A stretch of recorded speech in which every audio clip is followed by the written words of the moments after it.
Hello students, welcome back to another video. अगर आप लोग बीए 4th सेमेस्टर में हैं और हिंदी पढ़ रहे हैं तो उसमें आपको हिंदी अनुवाद के बारे में पढ़ना है। उसके न्यू बैच 2026 की क्लासेस हम चैनल पर स्टार्ट कर चुके हैं और यूनिट नंबर 1 हम पढ़ रहे हैं।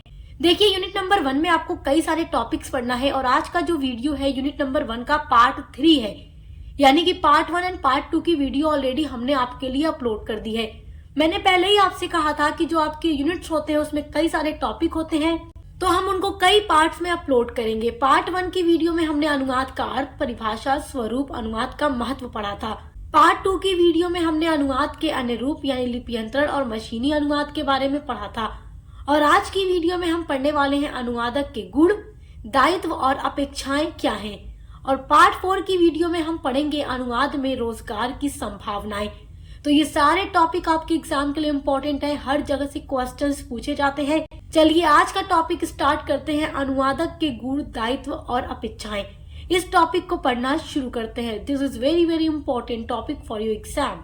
तो देखिए, आपकी हेडिंग है अनुवादक के गुण, दायित्व और अपेक्षा। तो सबसे पहले हम अनुवादक के गुण देखेंगे कि अनुवादक का मतलब आप लोग जानते हैं, जो अनुवाद करने वाला व्यक्ति होगा, एक भाषा से दूसरी भाषा में जो अनुवाद करेगा उसको अनुवादक और इंग्लिश में ट्रांसलेटर कहा जाता है। तो उसके क्या क्या गुण होते हैं, गुण का मतलब क्वालिटीज क्या क्या होती है, दायित्व क्या होते हैं और अपेक्षाएं क्या होती हैं। तो पहले हम गुण को समझेंगे, फिर दायित्व को समझेंगे, उसके बाद उसकी अपेक्षाओं को पढ़ेंगे। इसी वीडियो में हम सारे टॉपिक कवर करेंगे, बहुत इंपॉर्टेंट है। चलिए देखिए, सबसे पहले क्वालिटीज ऑफ ट्रांसलेटर यानी अनुवादक के गुण समझते हैं। देखिए, अनुवाद जो है केवल शब्दों को एक भाषा से दूसरी भाषा में बदलना नहीं होता, यानी कि हम केवल एक भाषा से दूसरी भाषा में बदल रहे हैं, अनुवाद कर रहे हैं। तो अनुवाद का मतलब केवल वही नहीं होता कि किसी भी शब्द को एक भाषा से दूसरी भाषा में बदल दिया तो अनुवाद हो गया, बल्कि विचारों, भावनाओं और संदेश को सही रूप में प्रस्तुत करना होता है। यानी कि अगर हम किसी भी कहानी को जो हिंदी में लिखी गई है उसको इंग्लिश में अनुवाद कर रहे हैं या इंग्लिश के अलावा किसी भी विदेशी भाषा में अनुवाद कर रहे हैं, तो इसका मतलब ये नहीं है कि केवल शब्दों को हमने बदल कर रख दिया तो वो अनुवाद हो गया। जबकि हिंदी की उस कहानी में जिस तरीके से लेखक ने प्रस्तुत किया है, जिस तरीके से लेखक के विचार हैं, जो लेखक मैसेज दे रहा है, जो भावनाएं हैं उस कहानी में, बिल्कुल उसको उसी तरीके से दूसरी भाषा में भी अनुवाद करना कि जो अगली लैंग्वेज में पढ़ने वाला व्यक्ति है उसके ऊपर भी बिल्कुल वैसा ही प्रभाव पड़े जैसा हिंदी में पढ़ने वाले व्यक्ति के ऊपर पड़ा है। तो मतलब कोई भी चीज बदलनी नहीं चाहिए, विचार, भावनाएं, संदेश सबका बिल्कुल सही रूप में अनुवाद होना चाहिए। अनुवादक की श्रुत भाषा के पाठ को पूर्ण रूप से लक्ष्य भाषा में अनुदित करता है। अब मैं बार बार आपको ये नहीं बताऊंगी कि श्रुत भाषा क्या है, लक्ष्य भाषा क्या है। पार्ट 1 की वीडियो में मैं ये सारी चीजें आपको एग्जाम्पल के साथ समझा चुकी हूँ, तो आपको अब समझ में आ ही रहा होगा। और जिन बच्चों ने वो वीडियो नहीं देखी है वो देख लेंगे, क्योंकि कभी भी कोई भी आगे का टॉपिक जब पढ़ना होता है तो पीछे के टॉपिक को पढ़े रहें तभी आगे का समझ पाएंगे। तो देखिए, जो अनुवादक है, जो एक भाषा से दूसरी भाषा में अनुवाद करेगा, उसके पास जो श्रुत भाषा है, श्रुत भाषा का मतलब मैं आपको बता चुकी हूँ, चलो एक बार फिर से बता देती हूँ जो बच्चे नहीं जानते उनके लिए। देखिए, यहाँ पर आपके सामने जो कुछ लिखा हुआ है वो हिंदी में लिखा हुआ है। अगर अभी मैं आपसे कह दूं कि इसको ट्रांसलेट कीजिए इंग्लिश लैंग्वेज में, तो ये आपके पास हो गई श्रुत भाषा, यानी जो आपके पास पहले से उपस्थित हो, अवेलेबल हो, वो श्रुत भाषा होती है। और जिस भाषा में हमें बदलना है, अनुवाद करना है, वो हमारी लक्ष्य भाषा यानी टारगेट लैंग्वेज होती है। अनुवादक केवल धनार्जन के लिए अनुवाद न करके एक डॉक्टर की तरह कर्तव्य परायणता तथा एक नर्स की तरह सेवा भाव से काम करना चाहिए।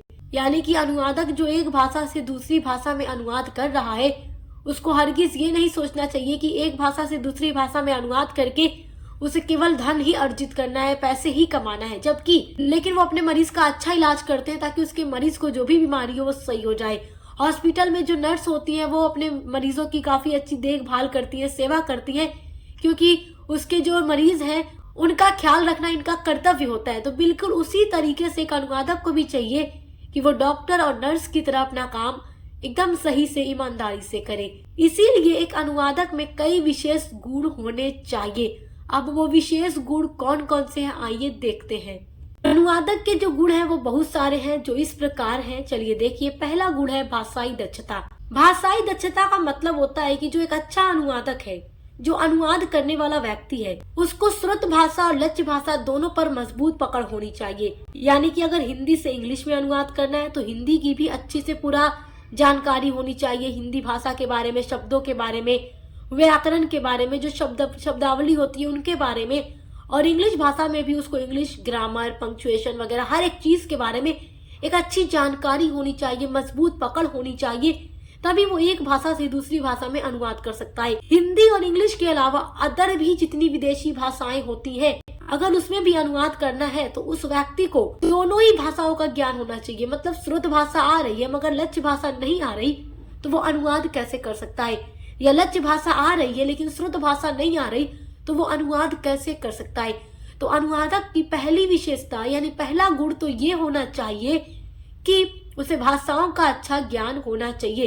एक बात यहाँ पर आपसे और कहना चाहती हूँ, एग्जाम में अगर आपसे पूछ दे अच्छे अनुवादक की क्या क्या विशेषताएं हैं, तो विशेषताओं का मतलब गुण ही है, यानी विशेषता पूछे या गुण पूछे, आपको यही जाकर अपने एग्जाम में पूरा मेरे प्यारे बच्चों लिख करके आना है। उसे व्याकरण, शब्दावली, वाक्य रचना और शैली का अच्छा ज्ञान होना चाहिए। अब देखिए दूसरी विशेषता है बहुज्ञता तथा विवेकशीलता।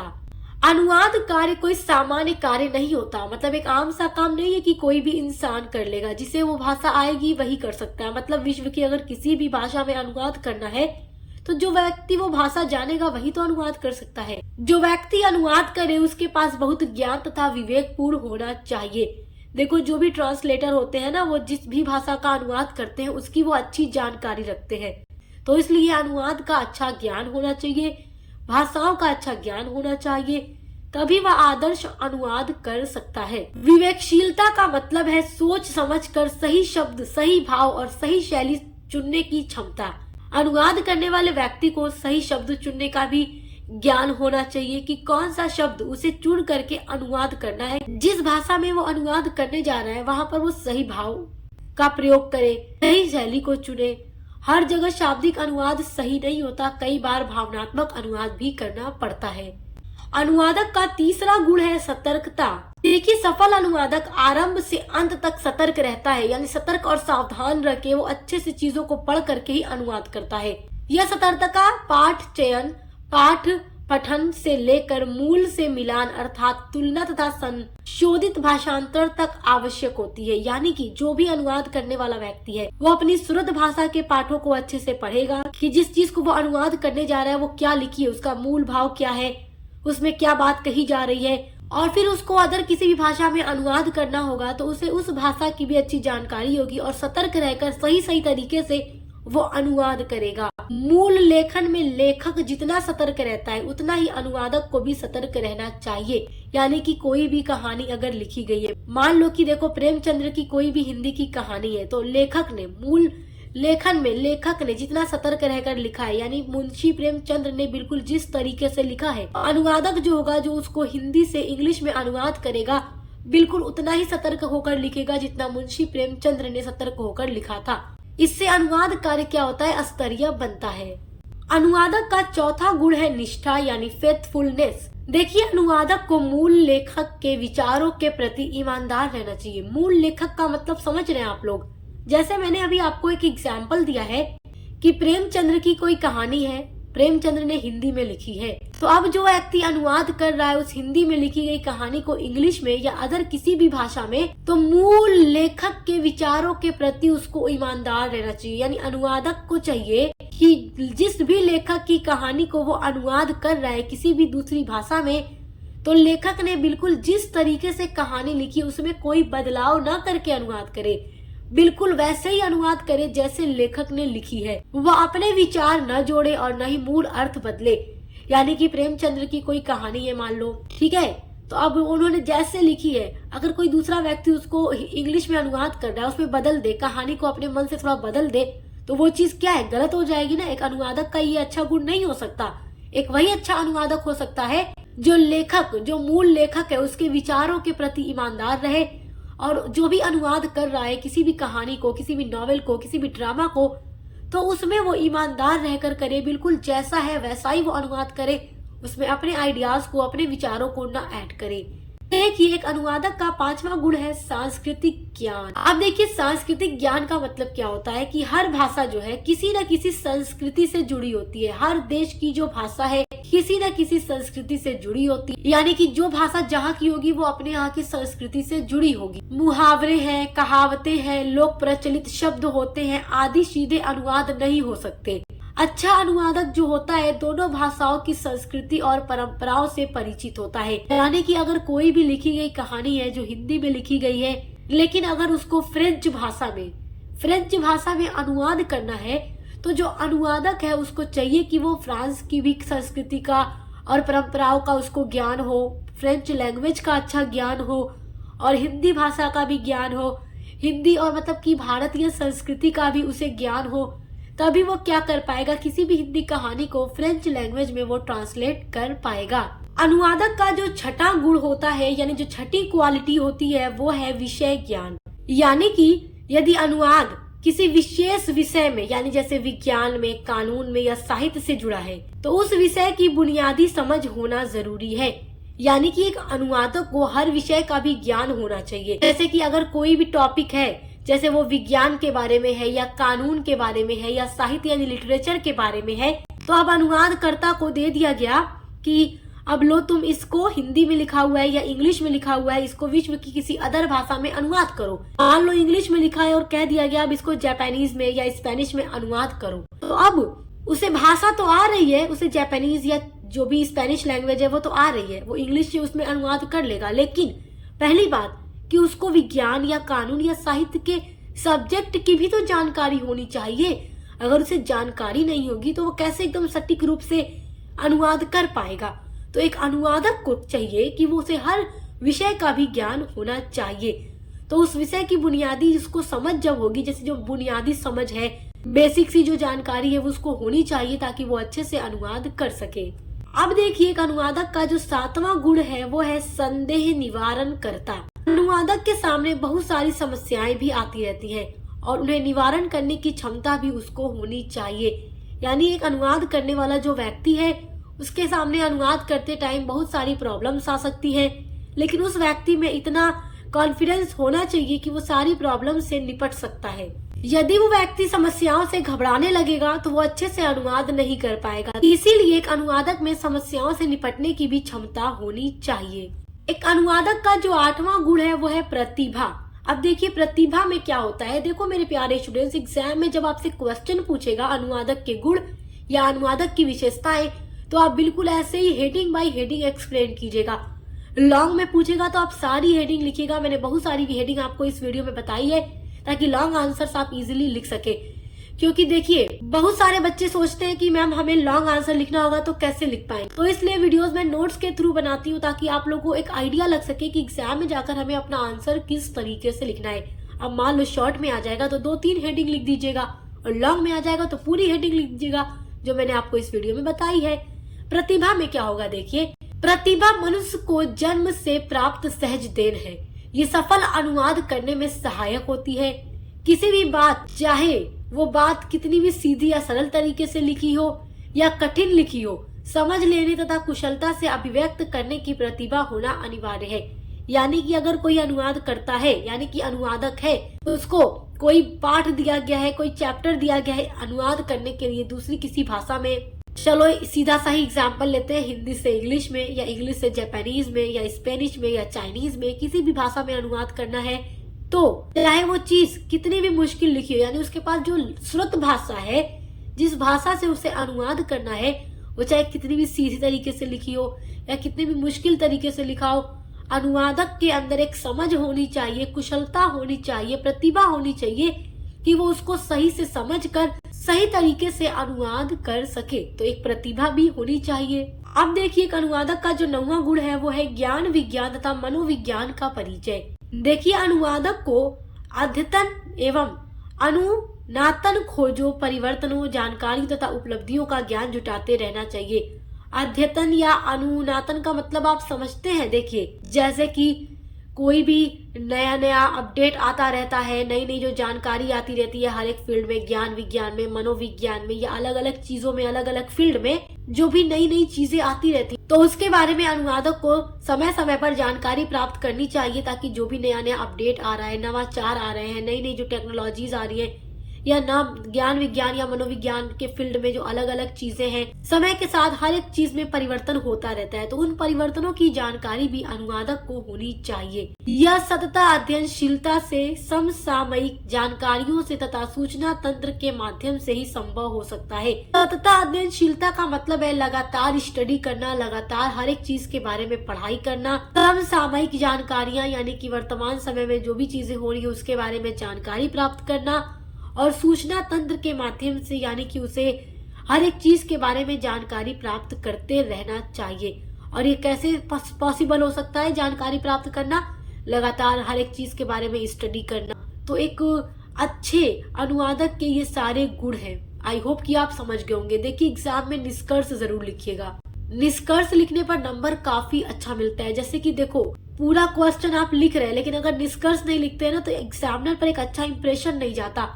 आप 9 से 10 हेडिंग लिख करके आए और एक निष्कर्ष भी लिख दे 4 से 5 लाइन का, तो समझिए पूरा नंबर आपको मिलेगा। जितने नंबर का क्वेश्चन है उतना पूरा नंबर आपको एग्जामिनर देगा। तो निष्कर्ष लिखने के लिए आप पहले हेडिंग डालिएगा निष्कर्ष, फिर लिखिएगा एक सफल अनुवादक वह होता है जो भाषा, संस्कृति और भाव तीनों को समझकर संदेश को सही और स्वाभाविक रूप में प्रस्तुत करे। अनुवाद एक कला भी है और कौशल भी, और इन गुणों से युक्त व्यक्ति ही श्रेष्ठ अनुवादक बन सकता है। इस वीडियो में मैंने आपको 9 गुण बताए हैं अनुवादक। अगर किसी भी अनुवादक के अंदर ये सारे 9 गुण हैं तो समझिए कि वो एक अच्छा और श्रेष्ठ अनुवादक है। आइए अब अनुवादक के दायित्व को पढ़ते हैं। अनुवादक के दायित्व को पढ़ने के बाद हम अनुवादक की अपेक्षाएं पढ़ेंगे। तो अनुवादक के जो दायित्व हैं वो भी एग्जाम के लिए बहुत ही इम्पोर्टेंट होते हैं। तो देखिए अनुवादक का काम बहुत जिम्मेदारी भरा होता है, क्योंकि एक भाषा से दूसरी भाषा में जब अनुवाद करना होता है तो वो जो काम है बहुत जिम्मेदारी भरा काम होता है। वह 2 भाषाओं और 2 संस्कृतियों के बीच सेतु का काम करता है। सेतु का मतलब ब्रिज का काम करता है, क्योंकि वो जब एक भाषा से दूसरी भाषा में अनुवाद करता है तो केवल भाषाओं का अनुवाद नहीं करता जबकि संस्कृतियों को भी जोड़ता है। तो इससे क्या होता है कि दोनों भाषाओं को जोड़ने और दोनों संस्कृतियों को जोड़ने के लिए ब्रिज का काम करता है। इसके लिए कई महत्वपूर्ण दायित्व होते हैं। तो एक अनुवादक के कई सारे दायित्व होते हैं, जिसमें पहला दायित्व है कड़ी साधना। देखिए अनुवादक को धैर्यवान, लगनशीलता, निष्ठावान और विवेकवान तथा अथक श्रम साधक होना चाहिए। यानी अनुवादक के अंदर ये सारी क्वालिटीज होनी चाहिए। तो ये एक अनुवादक का पहला बहुत इम्पोर्टेंट दायित्व है। अनुवादक का दूसरा दायित्व है तटस्थता। देखिए अनुवादक को परकाया प्रवेश की साधना करनी होती है। परकाया प्रवेश की शर्त होती है कि स्वयं को बाहर छोड़कर दूसरा शरीर कौन होगा? रचना या रचनाकार के भीतर प्रविष्ट होना चाहिए।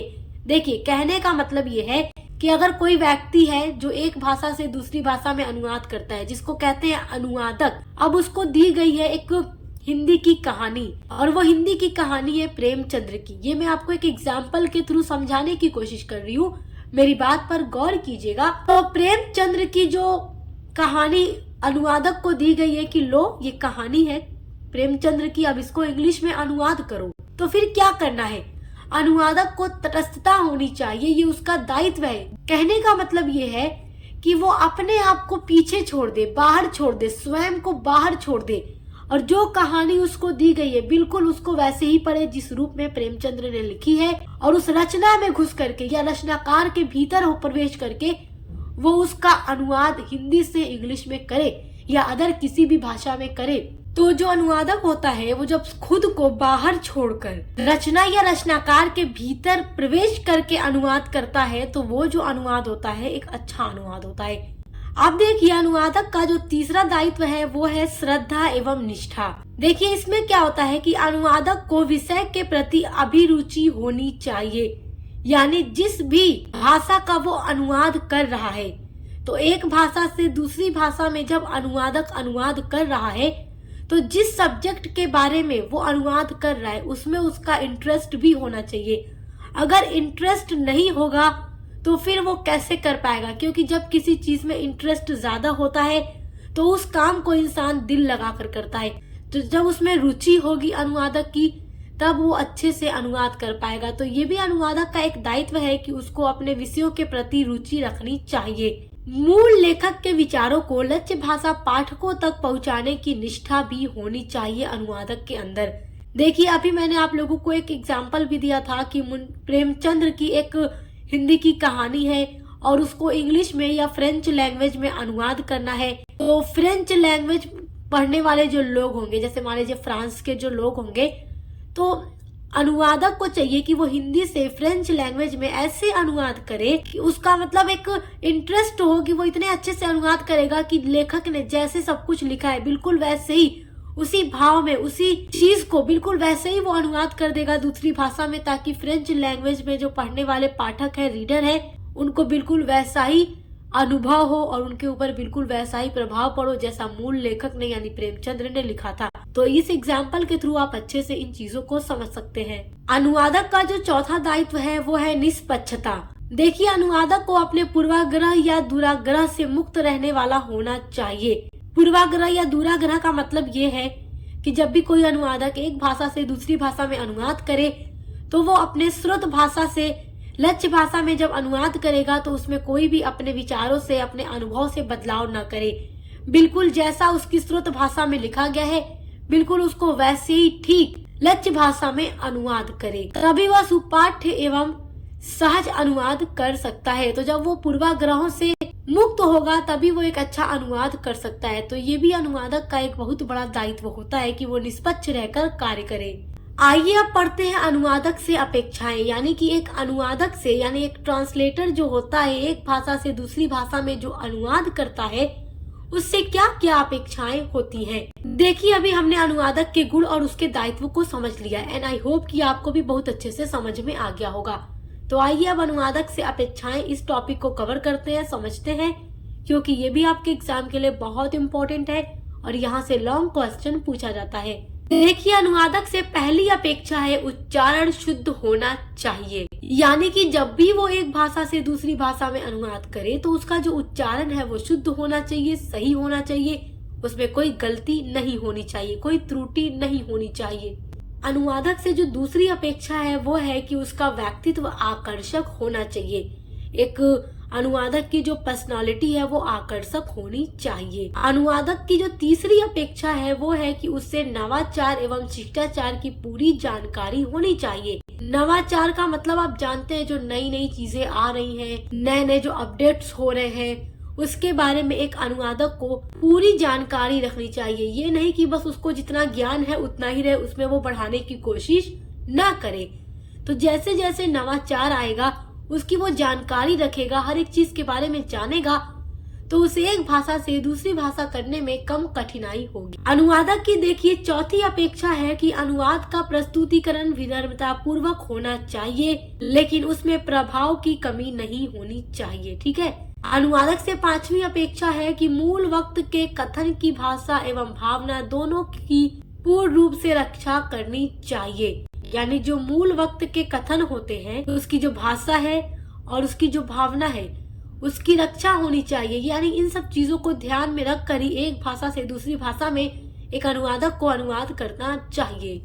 अनुवादक से छठी अपेक्षा है कि आशु अनुवादक को सुनने और समझने में तथा उससे तत्काल प्रस्तुत करने की कला में माहिर होना चाहिए। इस वर्ड को आप नोट कीजिएगा, इस शब्द को, आशु अनुवादक। आशु अनुवादक उस व्यक्ति को कहते हैं जो किसी बात को सुनता है और फौरन से उसको अनुवाद कर देता है। जैसे कि मान लो कि आप इसका उदाहरण ले सकते हो कि कोई स्पीच चल रही है जिसमें एक व्यक्ति स्पीच दे रहा है फ्रेंच लैंग्वेज में, और उसको सुनने वाले जो लोग बैठे हुए हैं वहां पे सभी को फ्रेंच नहीं आती, तो उस आदमी के साथ एक ऐसा इंसान खड़ा होगा जो एक ट्रांसलेटर होगा, जो हिंदी जानता होगा। यानी भाषण सुनने वाले व्यक्ति जिस भाषा को अच्छे से समझ पा रहे होंगे तो वो फ्रेंच भाषा में दे रहे व्यक्ति की भाषण को तुरंत अनुवाद कर देगा। मतलब वो जैसे जैसे बोलते जाएंगे फौरन वो भी उसको मतलब कि हिंदी में अनुवाद करता चला जाएगा ताकि हर व्यक्ति उसको समझ जाए। आशु अनुवादक का मतलब है कि मतलब बात हो रही है, मान लो 3 व्यक्ति बैठे हुए हैं, 2 व्यक्ति की मीटिंग है, उसमें एक ट्रांसलेटर है क्योंकि एक व्यक्ति है उसको फ्रेंच नहीं आती और उसकी मीटिंग हो रही है फ्रेंच वाले ही व्यक्ति के साथ, तो उसका एक ट्रांसलेटर होगा। जैसे जैसे वो बोलेगा वो उसको अनुवाद करके बताएगा, ये व्यक्ति जो बोलेगा वो ट्रांसलेटर उसको अनुवाद करके फौरन उसको बताएगा। मतलब बात चलते ही टाइम तुरंत तत्काल इसमें अनुवाद किया जाता है। तो ये सब है अनुवादक की अपेक्षाएं। आई होप कि आप समझ गए होंगे। देखिए, आपका अगला टॉपिक है अनुवाद में रोजगार की संभावनाएं, जिसको हम पढ़ेंगे अगली वीडियो में, जो आपके यूनिट नंबर 1 की पार्ट 4 होगी। तो ये आपके यूनिट नंबर 1 का लास्ट टॉपिक है। तो 4 पार्ट्स में आपकी यूनिट नंबर 1 पूरी कंप्लीट हो जाएगी। फिर हम यूनिट नंबर 2 स्टार्ट करेंगे और ऐसे ही एक सीक्वेंस में हम आपकी सारे यूनिट्स को कंप्लीट करा रहे हैं हर एक सब्जेक्ट की। तो आप कोई भी सब्जेक्ट पढ़ते हैं उसके लिए विजिट जरूर कीजिएगा हमारे चैनल पे, क्योंकि ये एक ऐसा चैनल है जहाँ पर बीए की हर एक सब्जेक्ट की पूरी तैयारी कराई जाती है। और जो आपका को करिकुलर पेपर है उसकी भी पूरी क्लासेस चलती हैं, तो उसकी भी तैयारी करने के लिए चैनल के साथ हमारे जुड़े जरूर रहिएगा। सब्सक्राइब करना मत भूलिएगा। मिलते हैं अगली वीडियो के साथ।